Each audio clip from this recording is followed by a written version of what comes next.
Hello again, and welcome to part 2 of Briggs&Stratton intake repair. As you can see, I've temporarily installed my cover,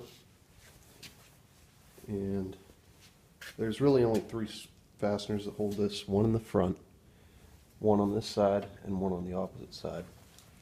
Now you'll notice this device here. This is what I use to ground out the spark plug, because the brake cable for the release handle was broken off a few years ago, so I just use that to shut it off. So now all 3 of these are, I believe, 3/8. Just want to unscrew them.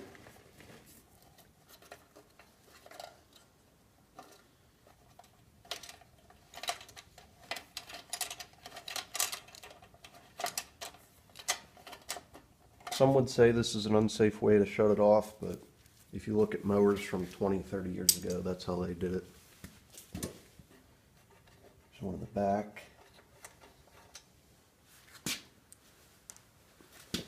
And this one here on the side. Once you have those 3 removed, you'll gain access to your intake and your ignition coil. Just lift it straight off. Set it aside. As you can see, I've reinstalled the old intake tube in there. Now there's a few ways to do this. The first way would be to remove your gas tank and carburetor assembly. The second way would be to remove your ignition coil. Now I'm going to opt to remove the ignition coil because this mower has a full tank of gas. I don't feel like spilling it in the garage. So if you go ahead and decide to go the route that I'm deciding to take, you also need a business card or a set of feeler gauges. And to anyone that's ever messed with a coil on a small engine, you'll know why. But just a regular old card of some type will work. It has to be a paper one. So what I'm going to do now, since I don't want to disturb my gas tank, is remove these 2 fasteners on the coil. And if you want to go ahead and measure the gap between your magnet and your coil before you remove it, you can do that as well. But like I said, I'm just going to use this business card for that.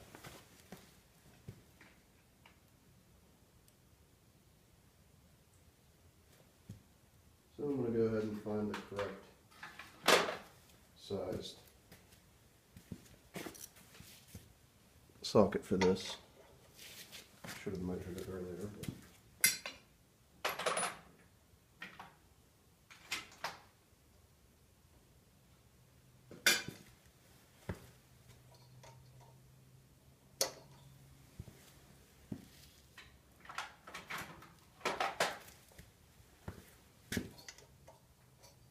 Six and a half fits good. It's probably something else, but it seems to fit alright.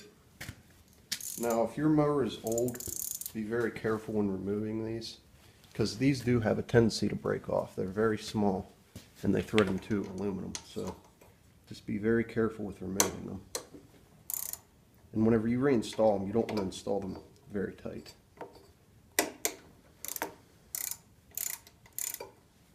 So go ahead, remove those. You don't even need to unhook it from your spark plug, but you can, just to be on the safe side. However, I don't see any way that this could turn over while I'm working on it and fire, especially with a broken intake. So just go ahead and remove those 2 fasteners. Set them aside.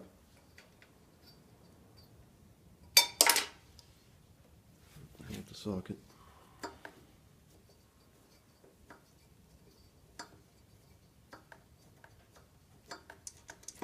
Okay, now that you have those out, go ahead and set your coil out of the way. Now there will usually be a cutoff that goes into this mechanism for the back here to shut the spark off, but mine doesn't use that anymore. Okay, now that you have that out of the way, we have nice clean access to our intake tube right here. Now go ahead and remove the two fasteners that secure it to the block.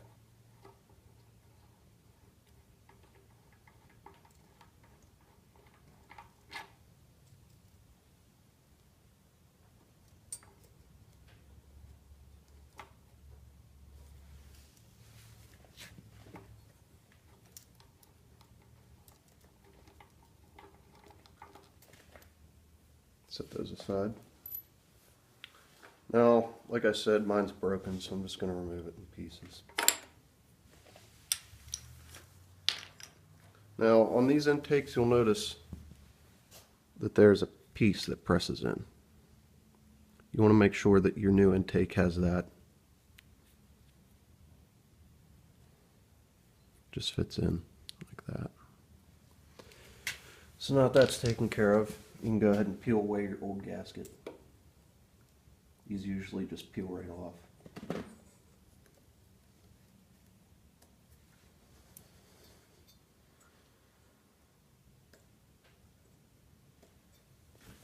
Let me get a razor blade.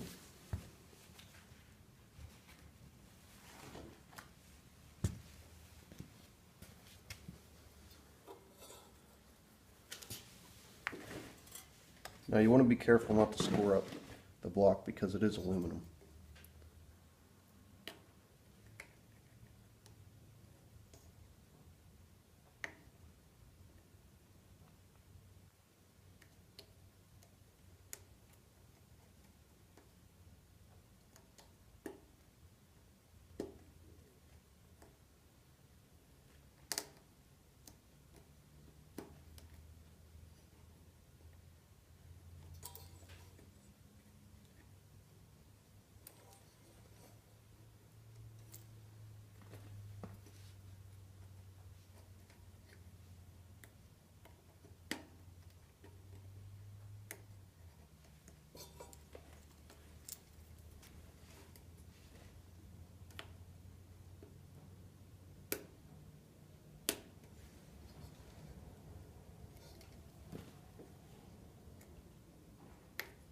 Also try not to drop any dirt or any pieces of gasket down into this hole, or else your engine could suck it in.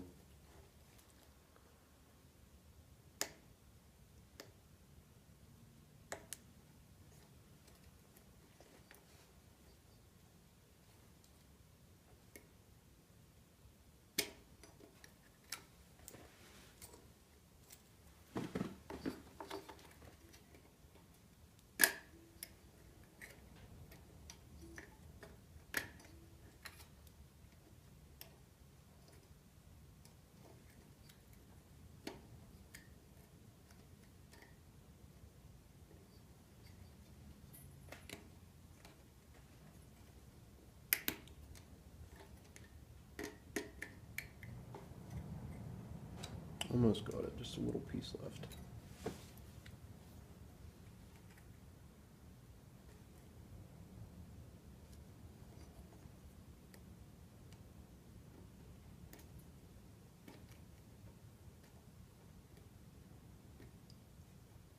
Okay, now that once you have your gasket removed, go ahead and just take your new intake.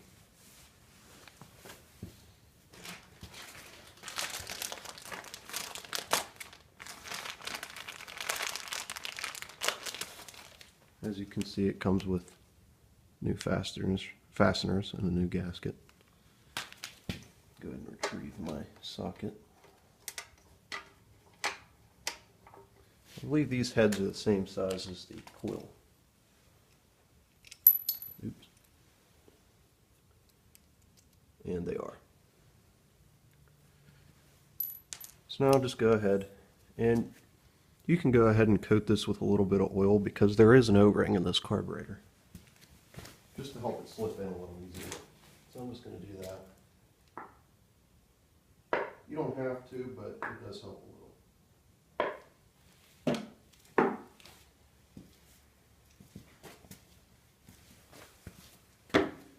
Okay, now just slip your intake into your carburetor. Just like that. go ahead and bolt your fasteners on.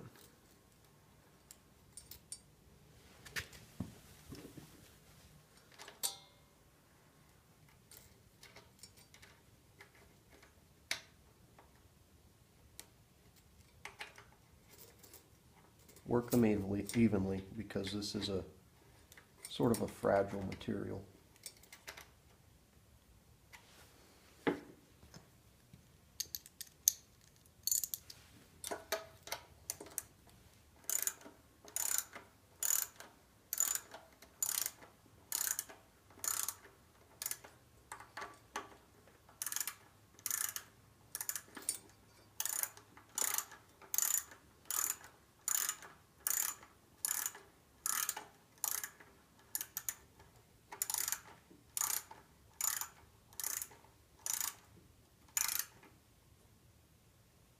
Now you don't want to hog these down real tight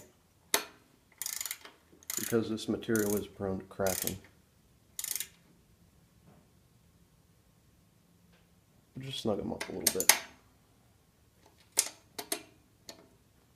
Okay, now your intake's on. It's time to reinstall our coil. Just go ahead and plug this back in.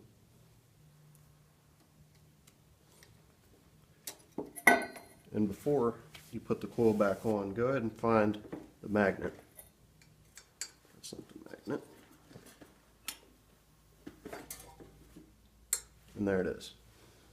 So go ahead and line your magnet up so it's straight facing forward. Grab your business card. And stick it right there.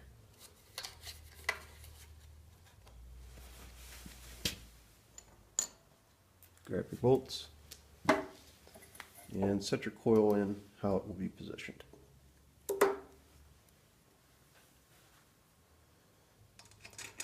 Now there's a certain gap between the coil and the flywheel. I believe it's around 14 thousandths. I believe. But if you don't have a business card, a matchbook will work. You can also use this trick for old style distributors on cars that have points ignition.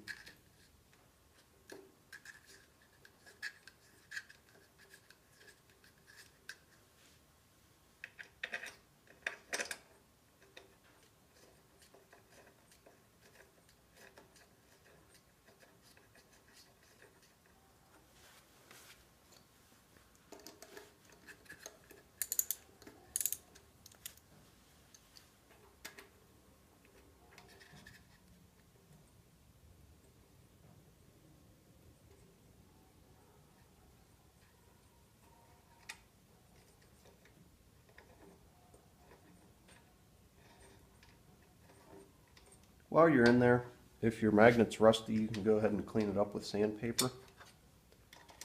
There's a lot of speculation whether or not that helps with the spark or not.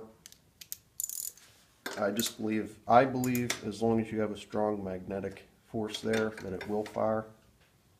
It doesn't matter if it's rusty or not, but it doesn't hurt. Okay, I just want to make sure that it still slips in there. And it does.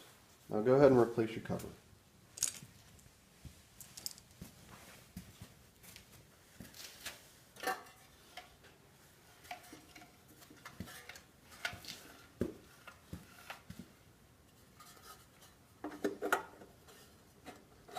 You want to make sure that your wire is in this depression here. Otherwise you could cut it. Then it won't run at all.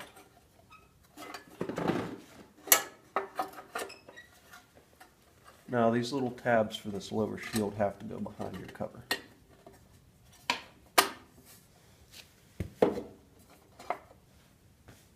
Okay, once that's all sorted, replace your bolts.